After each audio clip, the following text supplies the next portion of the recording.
Hello student, आज हम discussion करेंगे श्वसन के बारे में, क्योंकि श्वसन भी प्रत्येक जीव जंतु का एक महत्वपूर्ण क्रिया होती है और इसके बिना कोई भी जीव जीवित नहीं रह सकता। लेकिन ये किस तरह आवश्यक है और किस तरह से श्वसन क्रिया संपन्न होती है, ये आज हम इस वीडियो के जरिए आपको समझाएंगे और बताएंगे। तो आज का जो टॉपिक है वो है श्वसन, यानी इंग्लिश में कहते हैं रेस्पिरेशन। एक तो श्वसन कैसी क्रिया है, श्वसन की पहले परिभाषा बता दें कि श्वसन एक कोशिका स्तरीय, उस परिभाषा इसकी बता दें। परिभाषा, कोशिका की परिभाषा तो ये क्या है, कोशिका स्तरीय या कोशिकीय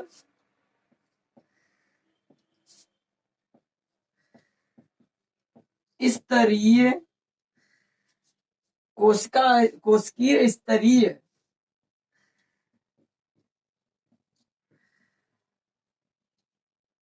ऑक्सीजन की उपस्थिति में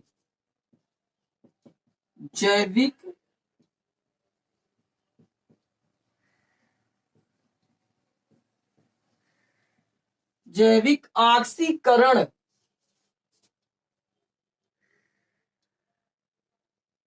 के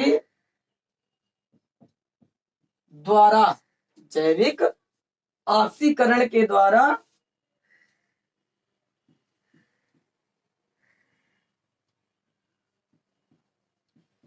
ऊर्जा प्राप्त करना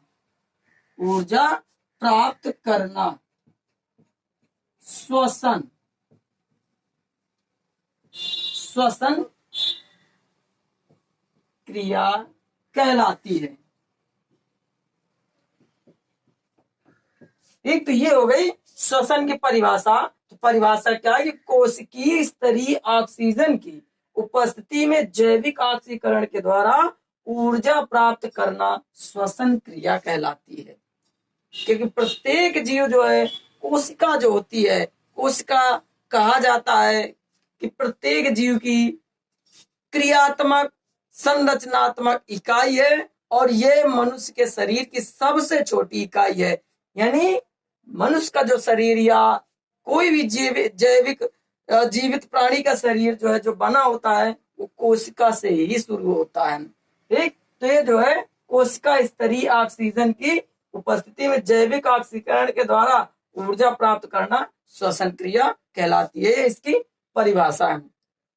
एक बीच में एक पॉइंट और है जो बड़ा इंपॉर्टेंट है, दंत क्षरण क्या होता है, ये हम आज आपको बता दें। दंत क्षरण, इसके बारे में हम अभी डिस्कशन करेंगे आगे। तो एक पॉइंट है दंत क्षरण। दंत क्षरण, देखो दंत मीन्स होता है दांत, यानी ये दांत हो गया, और क्षरण, क्षरण का मतलब होता है नष्ट होना। क्षरण का मतलब होता है नष्ट होना, यानी दांतों का नष्ट होना दंत क्षरण होता है। मनुष्य की एक आकर्षक चीज है, जो चेहरे की बनावट के अनुसार होते हैं, तो जो चेहरे को एक रूप देते हैं, वो दांतों का बहुत बड़ा महत्व होता है इसमें। और क्योंकि दांत अगर नहीं है तो व्यक्ति को भोजन ग्रहण करने से लेकर उसके चेहरे का जो बनावट होती है, उसका आकर्षण होता है जो चेहरे का, वो भी बिगड़ जाता है। इसलिए दंत क्षरण के बारे में हम आपको बता दें कि किस तरह से दंत क्षरण होता है, किस तरह से दांत मनुष्य के खत्म हो जाते हैं या सड़ जाते हैं। तो दंत क्षरण का, दांतों में उनके दांतों के ऊपर एक सफेद कलर का एक परत चढ़ी होती है। क्या होता है कि दांतों के ऊपर एक सफेद कलर की परत चढ़ी होती है, जिसको कहते हैं इनेमल। क्या कहते हैं उसको? इनेमल, जो दांतों के ऊपर एक परत चढ़ी होती है। ये इनेमल हमारे शरीर के सबसे ज्यादा कठोर चीज होती है। और आगे क्वेश्चन आ जाता है कभी कभी कि जो है मानव शरीर की जो है सबसे कठोर भाग कौन सा है, सबसे कठोर अंग कौन सा है, तो दांत ही सबसे कठोर होते हैं। तो जो इनेमल होता है दांतों के ऊपर जो चढ़ा होता है, खोल होता है, वो इनेमल जो है सबसे कठोर होता है। और यही इनेमल जो है जब सड़ने लगता है, इनेमल जब सड़ने लगता है, नष्ट होने लगता है, कैसे नष्ट होता है, मृदुकरण होने लगता है। मृदुकरण मृदुकरण मृदुकरण का मतलब होता है मुलायम। मृदुकरण यानी मुलायम होने लगता है जब। तो जब मुलायम कोई चीज होने लगेगी तो ऑटोमेटिक बात है कि जो है दांतों का नुकसान होने लगेगा, दांत अपने आप टूट के गिरने लगेंगे। तो इसलिए जो है जो मृदुकरण होने लगता है, और जो है मृदुकरण के द्वारा दांतों का गिरना या दांतों का गलना, दांतों का गिरना या गलना क्या कहलाता है, दंत क्षरण या दंत क्षय कहलाता है। क्या कहलाता है, दंत क्षरण या दंत क्षय कहलाता है। अब कैसे होता है, तो ये क्रिया जो होती है ये कुछ जीवाणुओं के द्वारा संपन्न होती है। ये जो दंत क्षरण होता है कुछ जीवाणुओं के द्वारा। कुछ ऐसे जीवाणु होते हैं जो ग्लूकोज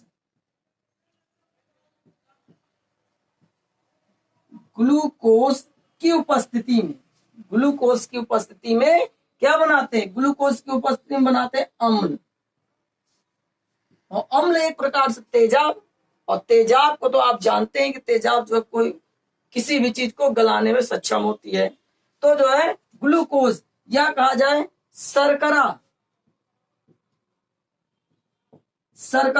शर्करा की उपस्थिति में जो है जीवाणु क्या करते हैं कि अम्ल बना देते हैं। और जैसे ही दांतों के बीच में अम्ल बनता है तो जो है दांतों के ऊपर एक जो है ब्राउन कलर का गंदा सा पदार्थ चढ़ जाता है।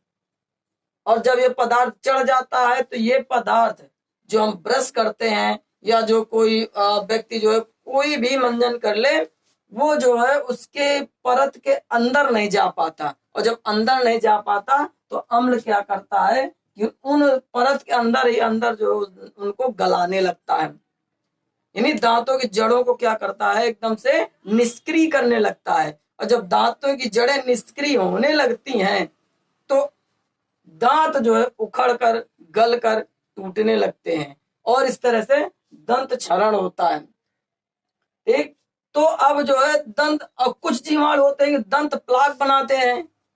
दंत प्लाक वही चीज जो आपको बताया कि ब्राउन कलर का जो दांतों में चढ़ जाता है उसको क्या कहते हैं, दंत प्लाक। उसी को हम दंत प्लाक कहते हैं।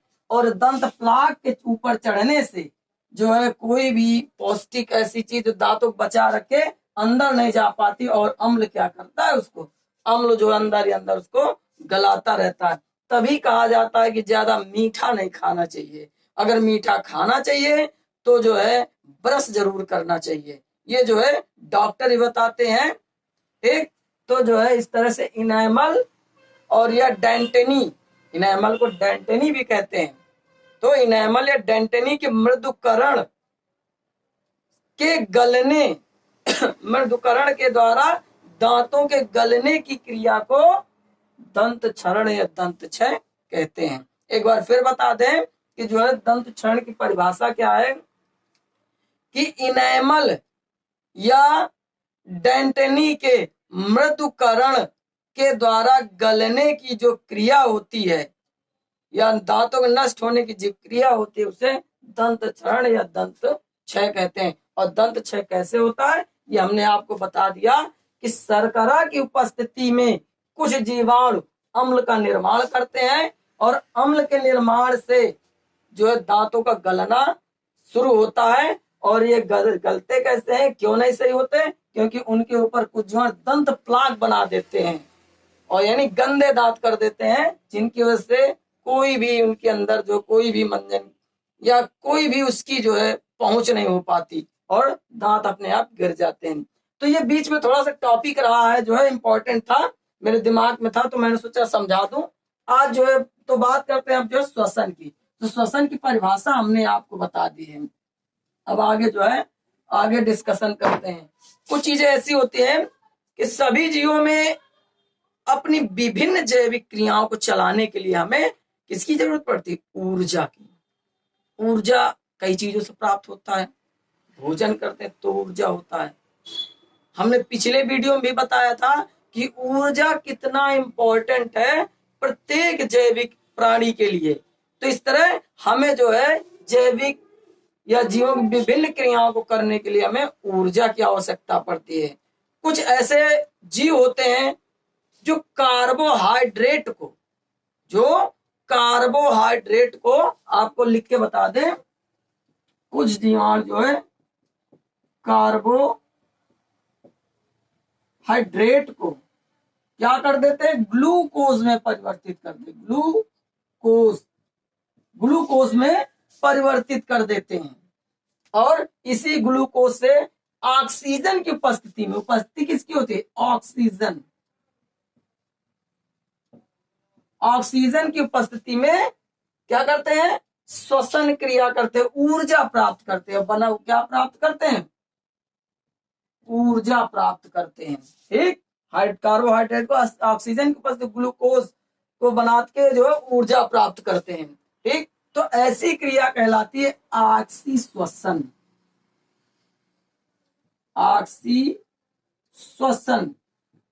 ध्यान रखना। तो ये क्रिया क्या कहलाती है?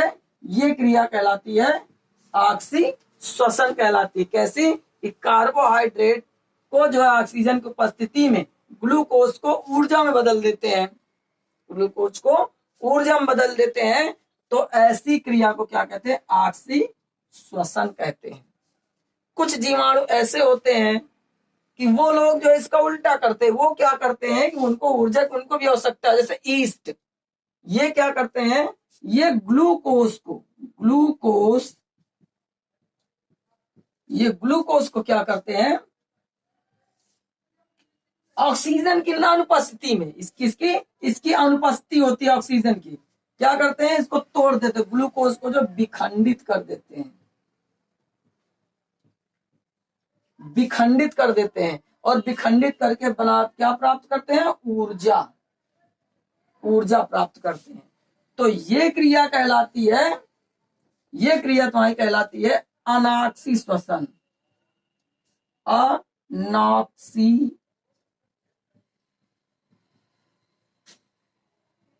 तो अब आप समझ गए होंगे कि ऑक्सीश्वसन क्या होता है और अनाक्सीश्वसन क्या होता है। ठीक, तो इस तरह से जो है ऑक्सीश्वसन होता है और अनाक्सीश्वसन होता है। अब बात करते हैं, एक पॉइंट आता है ग्लाइसोलाइसिस। ये बड़ा जो है इंपॉर्टेंट पॉइंट है कि ग्लाइसोलाइसिस क्या होता है, ये हम आपको बता दें। जो ऑक्सीश्वसन और अनाक्सीश्वसन होता है, ध्यान देना मेरी बात को। जो ऑक्सीश्वसन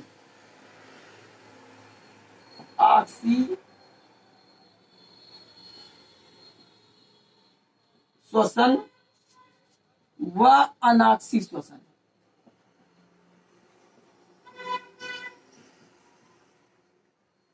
ऑक्सीश्वसन व अनाक्सीश्वसन, इनकी जो क्रियाएं होती हैं, तो इनकी जो क्रियाएं होती हैं दोनों कैसी होती हैं? दोनों की क्रियाएं समान होती हैं।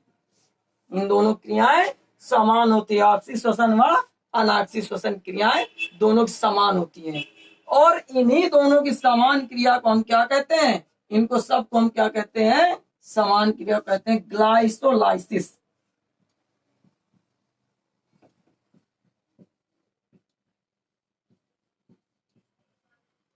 इस क्रिया को क्या कहते हैं हम? इस क्रिया को कहते हैं ग्लाइसोलाइसिस।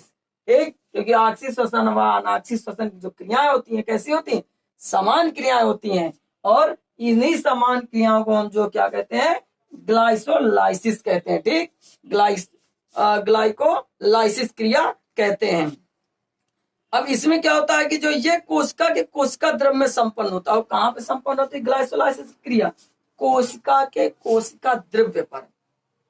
आप 9th में पढ़े होंगे कोशिका, क्योंकि कोशिका होती है कोशिका के अंदर कोशिका द्रव्य होता है, केंद्रक भी होता है। तो कोशिका द्रव्य जो होता है ये भी बहुत इंपॉर्टेंट होता है। तो हमें पीछे ना जाकर अभी ये समझाना है। तो ग्लाइसोलाइसिस कहाँ संपन्न होती है?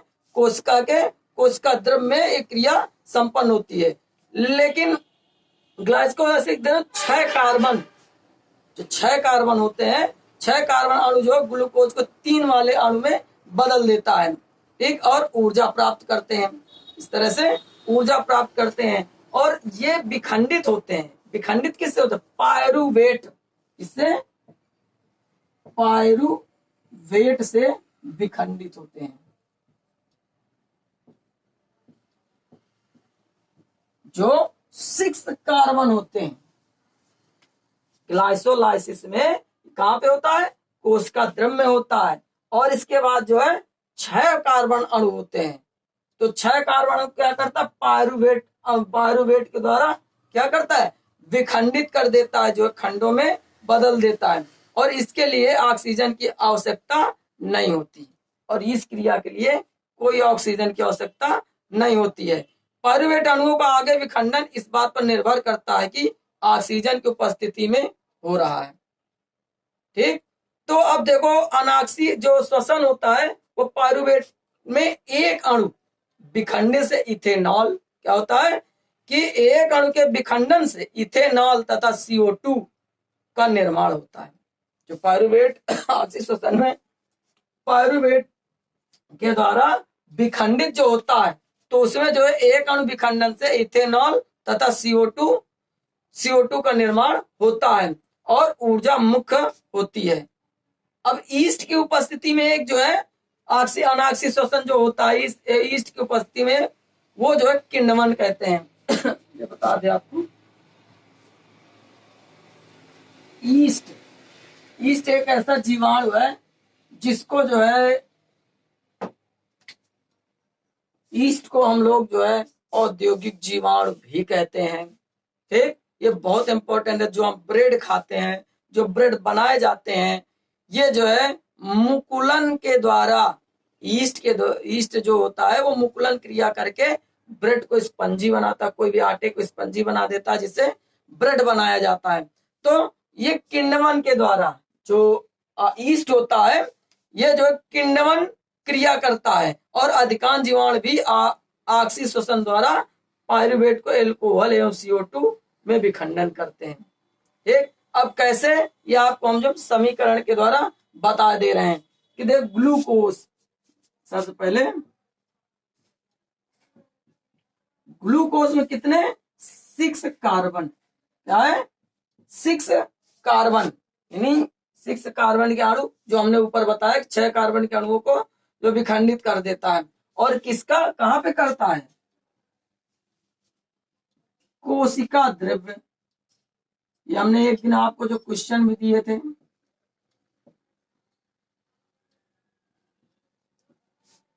कोशिका द्रव्य। और एक इथेनॉल हमने बताया था, ग्लाइसोलाइसिस की क्रिया होती है, तो इसको जो ग्लाइसोलाइसिस, यानी ग्लाइसोलाइसिस क्या है? अनाक्सीय और ऑक्सीय श्वसन।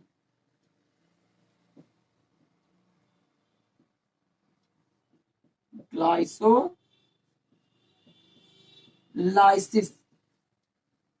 ये ग्लाइसोलाइसिस की उपस्थिति में, इनकी यानी ऑक्सीय और अनाक्सीय श्वसन की उपस्थिति, पायरुवेट क्या करता है?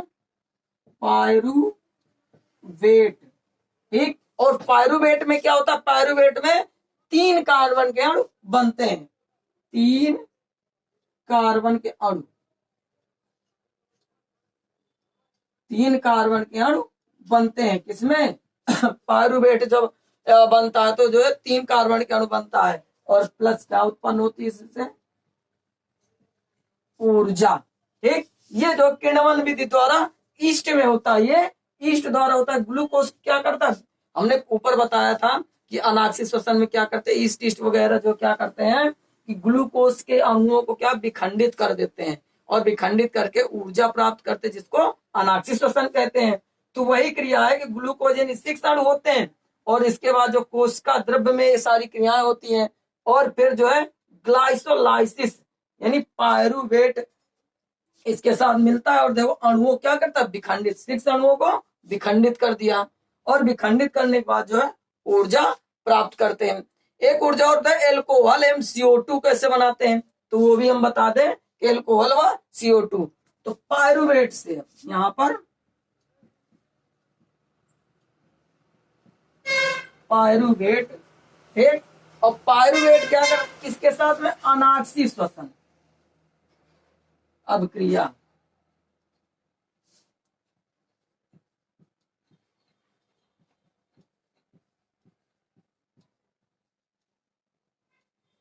अनाक्सी श्वसन की उपस्थिति में होता है, किसके,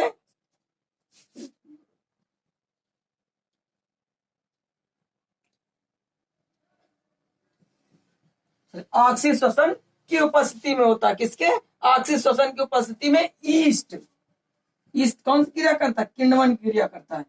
ऑक्सी श्वसन की उपस्थिति में ईस्ट किण्वन क्रिया कर इथेनॉल क्या बनाता है, इथेनॉल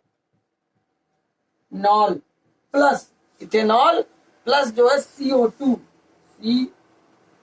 प्लस ऊर्जा, ये इस तरह से जो है ये उत्पन्न करते हैं, ईस्ट जो है इस तरह से उत्पन्न करता है पायरुवेट ठीक। पायरुवेट के ऊपर रखकर ऑक्सी श्वसन बताया था कौन सी क्रिया होती है, और ईस्ट यानी अनाक्सी श्वसन ईस्ट करता है ठीक। तो इथेनॉल प्लस CO2 प्लस ऊर्जा इस तरह से जो है उत्पन्न करते हैं और प्रत्येक जीव श्वसन की क्रिया करते हैं। कुछ आगे बढ़ते हुए हम बता दें कि ये तो हो गया जो तुम्हारा यह कैसे अनाक्सी श्वसन और ऑक्सी श्वसन के द्वारा होता है। इसके बाद कभी कभी ऐसा भी होता है कि हमारी जो पेशी होती है, पेशियां, तो पेशियां भी ऑक्सीजन की कमी हो जाने पर पायरुवेट के अनाक्सी विखंडन से ऊर्जा प्राप्त करती हैं।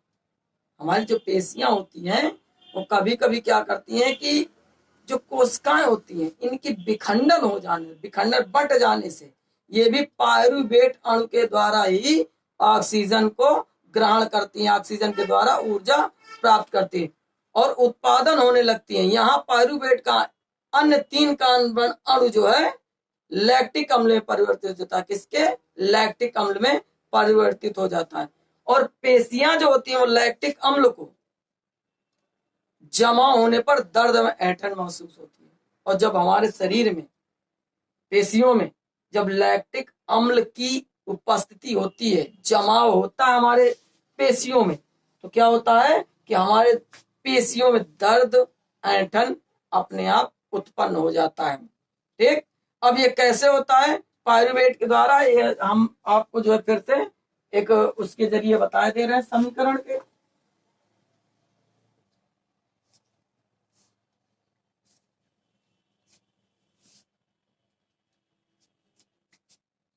पायरुवेट ये हमारे शरीर की बात बता रहे हैं, मनुष्य का जो शरीर होता है कभी कभी विखंडित हो जाए जब कोशिकाएं, तो इस तरह से ऑक्सीजन की ग्रहण करके ऊर्जा बनाता है। तो पायरुवेट में कितने 3 कार्बन है, ये हमने पहले ही बताया था वहां पे कि पायरुवेट किससे बना होता है, 3 कार्बन से बना एक अणु होता है, 3 कार्बन से, और एक ऑक्सीजन की उपस्थिति में ये भी होता है।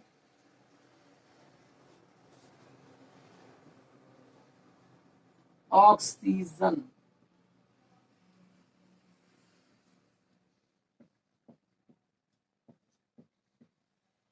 उपस्थिति, ऑक्सीजन की उपस्थिति में ये भी क्रिया होती है। और किसके साथ, हमारे पेशी, जो हमारी पेशियां होती, पेशियां ये सब जब पेशियां होती हैं ये सब हमारी पेशियां होती हैं। तो हमारी पेशी कोशिकाएं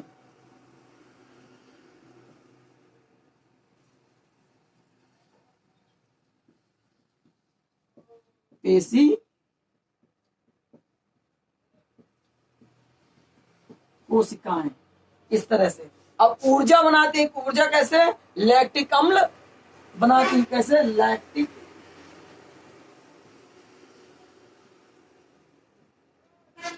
अम्ल प्लस ऊर्जा, इस तरह से यानी पायरुवेट की उपस्थिति होती है। इसके बाद ऑक्सीजन की उपस्थिति, क्योंकि पायरुवेट हमारे शरीर में जो हम लेते हैं, हमारे शरीर में भी होता है, तो 3 कार्बन होते हैं, 3 कार्बन से बनी एक जो है पॉइंट होता है पायरुवेट अम्ल जो होता है। इसके बाद ऑक्सीजन की उपस्थिति, क्योंकि हम लोग ऑक्सीजन ग्रहण करते हैं। इसके बाद हमारी पेशी कोशिकाएं, वो तो है ही है शरीर के अंदर, तो पेशी कोशिकाएं क्या बनाती, लैक्टिक अम्ल हमारे अंदर क्या होता है, लैक्टिक अम्ल। और लैक्टिक अम्ल भी 3 कार्बन से बना होता है। तो लैक्टिक अम्ल, और लैक्टिक अम्ल क्या करता है, फिर ऊर्जा हमारे शरीर को प्रदान करता है। लेकिन लैक्टिक अम्ल के जमाव के कारण, लैक्टिक अम्ल का जब जमाव होता है तो क्या होता है कि हमारी जो पेशियां होती है दर्द और ऐंठन महसूस करने लगती हैं। इस तरह से कुछ आगे है कि वायु या ऑक्सी श्वसन में पायरुवेट का विखंडन ऑक्सीजन की उपस्थिति में माइटोकॉन्ड्रिया के अंदर होता है। माइटोकॉन्ड्रिया की थोड़ा सा हम चर्चा कर लेते हैं। माइटोकॉन्ड्रिया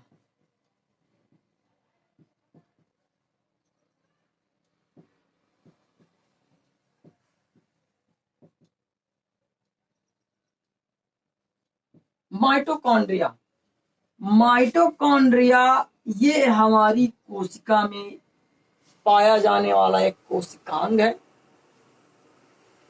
इसको जो हमारे शरीर की ऊर्जा है वो यहाँ पर स्थिर रहती है। ये ऊर्जा को नियंत्रित करता है माइटोकॉन्ड्रिया। बनी गई इसकी जो बनावट होती है वो सेम के बीज की तरह होती है, और उसके अंदर जो है तार से जो है धूमे से बने होते हैं। हम आपको थोड़ा सा बताए दे रहे हैं।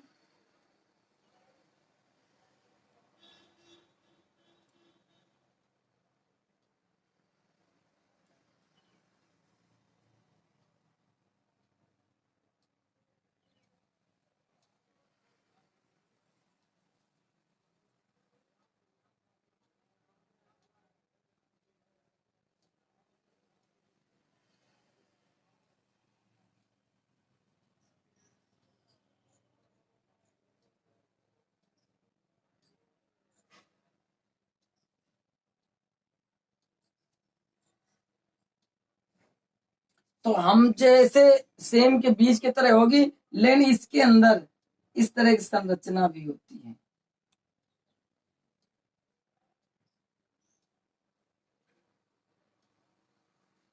ये इस तरह की इसके अंदर संरचना भी पाई जाती है माइटोकॉन्ड्रिया के अंदर। और ये संरचना जो माइटोकॉन्ड्रिया के अंदर होती है, ये क्या करता है, ये बिजली को स्थिर करता है अपने अंदर। हमारे शरीर की जितनी बिजली होती, ऊर्जा होती है, इसलिए इसको जो है मानव शरीर की, ये जीवों के शरीर का विद्युत ग्रह कहते हैं। क्या कहते हैं, विद्युत ग्रह, ग्रह, या कहा जाए बिजली घर, या कहा जाए पावर हाउस। क्या कहते हैं, पावर हाउस। ये होती है कोशिका का पावर हाउस होता है। तो ये माइटोकॉन्ड्रिया होती है। इसके बारे में और बहुत है, यहाँ एटीपी से के द्वारा ही जो है बिजली का निर्माण होता है। तो इसके बाद हम बता रहे थे कि माइटोकॉन्ड्रिया के अंदर भी होता है। और वायवीय या ऑक्सी श्वसन में पायरुवेट का विखंडन ऑक्सीजन की उपस्थिति में जो माइटोकॉन्ड्रिया में होता है, इस प्रक्रम को हम लोग क्रेब्स चक्र कहते हैं। क्या कहते हैं, क्रेब्स चक्र, क्रेब्स चक्र। इसके बारे में और थोड़ा एक बात बता दें कि वायवीय या ऑक्सी श्वसन, वायवीय ऑक्सी श्वसन में पायरुवेट के विखंडन ऑक्सीजन की उपस्थिति, ठीक, में माइटोकॉन्ड्रिया में जो ऊर्जा बनती है, जो माइटोकॉन्ड्रिया के अंदर जो भी क्रिया होती है, जो प्रक्रम होता है, वो क्रेब्स चक्र कहलाता है। ठीक, तो अब कैसे इसका भी एक इसके अंदर या इसमें एक या अन्य 3 कार्बन वाले लैक्टिक अणु जो है परिवर्तन हो जाते हैं। इसके अंदर लैक्टिक अम्ल जो है 3 अणुओं में परिवर्तित हो जाता है। और इसके बाद जो है वायवीय श्वसन में ऊर्जा का मोचन और वायवीय श्वसन की तुलना में बहुत अधिक होता है। इसका भी हम समीकरण बना दें। एक समीकरण कोई ना कोई आ ही जाता है। ये भी पायरुवेट से होता है। तो सबसे पहले पायरुवेट के 3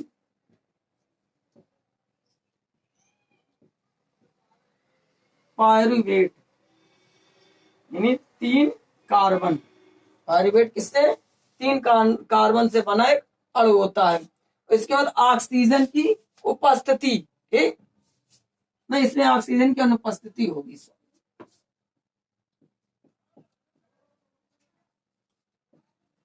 ऑक्सीजन की अनुपस्थिति, ठीक। और ऑक्सीजन की अनुपस्थिति में माइटोकॉन्ड्रिया में इसमें होता है। किसमें? माइटोकॉन्ड्रिया।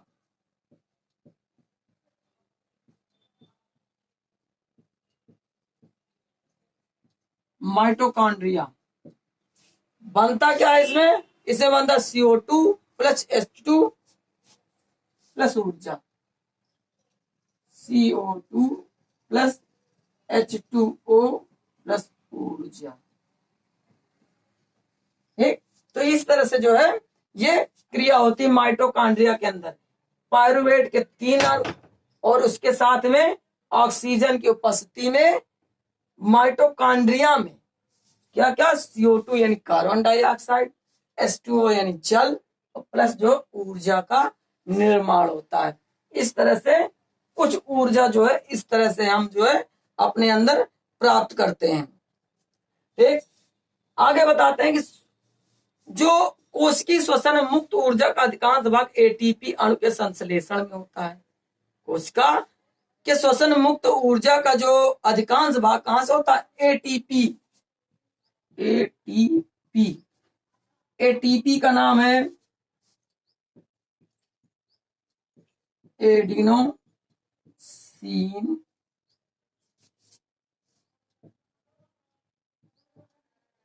ट्राइफॉस्फेट।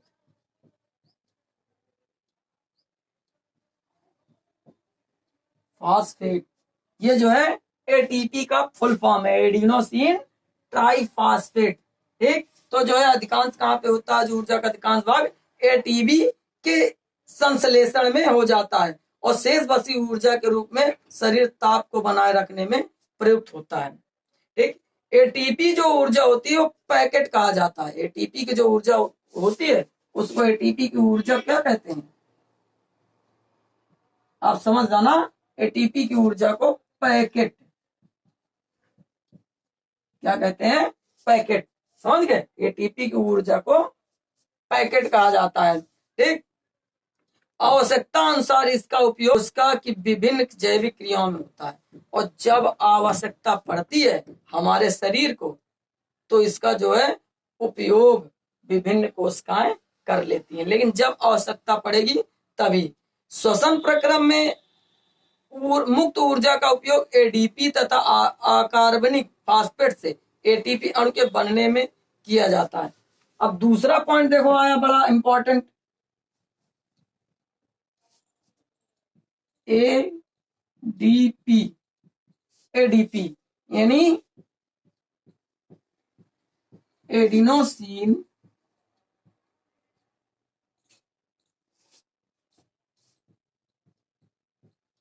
डाइफॉस्फेट, ठीक। वो ट्राइफॉस्फेट और ये एडिनोसिन डाइफॉस्फेट कहलाता है, ये इनके फुल फॉर्म है। तो ये क्या करते हैं कि जो श्वसन प्रक्रम मुक्त ऊर्जा का उपयोग ADP तथा अकार्बनिक फास्फेट से ATP अणु के बनने में किया जाता है और ATP अणु को कोशिका का ऊर्जा मुद्रा कहते हैं। ATP क्या कहते हैं? ATP अणु को कोशिका का ऊर्जा मुद्रा, मुद्रा आप जानते रुपया, ठीक। तो जो है इसको एनर्जी करेंसी कहते हैं। क्या कहते हैं? Energy currency. अब आप जानते हैं कि आज के डेट में रुपया कितना इंपॉर्टेंट है, हर चीज रुपए से खरीदी जा सकती है। तो इसी तरह ATP भी क्या है? एनर्जी करेंसी है, मुद्रा है, ऊर्जा मुद्रा है, ठीक। तो ये भी पैसे की तरह ही इंपॉर्टेंट है क्योंकि कोशिकाओं के अंदर होने वाली विभिन्न जैविक क्रियाओं के संचालन हेतु ऊर्जा ATP से प्राप्त होती है। और हमारे शरीर को चलाने वाली जितनी भी ऊर्जा होती है वो कहाँ से प्राप्त होती है? एटीपी से प्राप्त होती है। हमारे शरीर को चलाने वाली विभिन्न ऊर्जा एटीपी के द्वारा ही प्राप्त होती है। और इस दौरान क्या होता है कि एटीपी से अंतस्थ फास्फेट अणु जो होते हैं, अंदर के जो फास्फेट अणु होते हैं वो अलग हो जाते हैं। क्या होते हैं? अलग हो जाते हैं। और फिर क्या होता है? इससे एडीपी बन जाता है। और जैसे जो है अणु अलग होते हैं तो क्या बन जाता है? उनसे एडीपी बन जाता है। और इस अत्यधिक ऊर्जा को बंध के टूटने से लगभग 2000 कैलोरी ऊर्जा मुक्त होती है। एक जो है एटीपी अणु के टूटने से कितनी? एक एटीपी अणु के टूटने से 2000 जो है ऊर्जा मुक्त होती है। एक जैसे प्रोटीन संश्लेषण, तंत्रिका आवेश संचरण या पेशी संकुचन, पाचन क्रिया, अन्य क्रियाएं, ये सारी क्रियाएं किसके द्वारा? एटीपी ऊर्जा के द्वारा ही संपन्न होती हैं। इसका सूत्र इस तरह है।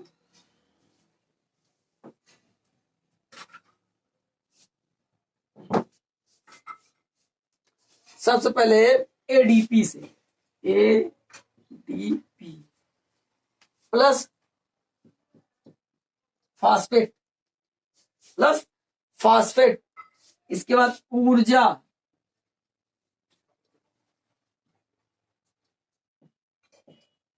ऊर्जा, फिर इसके बाद बनता है एडीपी, एडीपी, फिर से ऊर्जा से एडीपी, फिर माइनस फास्फेट, फिर माइनस के प्लस फास्फेट है, माइनस के फास्फेट, और इसके बाद फिर ये क्रिया करता है और क्या बनाता है? एटीपी बनाता है। फिर जो बनाता है एटीपी, और फिर से एटीपी बनाता है। और पी का मतलब हम बता दें, पी बराबर होता है फास्फेट। ये पी बराबर फास्फेट होता है, पी का मतलब। एक तो एडीपी प्लस फास्फेट और ऊर्जा से क्रिया करता है, और ऊर्जा से क्रिया करके एडीपी, फिर एडीपी, फिर उसके बाद माइनस फास्फेट से क्रिया करके जो है एटीपी बनाता है। तो इस तरह से जो है एटीपी का निर्माण होता है। और एक एटीपी के अणु में 2000 कितनी? एक एटीपी से 2000 कैलोरी, 2000 कैलोरी ऊर्जा मुक्त होती है, मुक्त होती है। 2000 कैलोरी ऊर्जा मुक्त होती है। एक तरीके से और हम आपको समझा दें कि ये वाला जो सूत्र है इसी को जो है एक तरीके से और बनाते हैं। ये देखो एडीपी, एडीपी, एडीपी,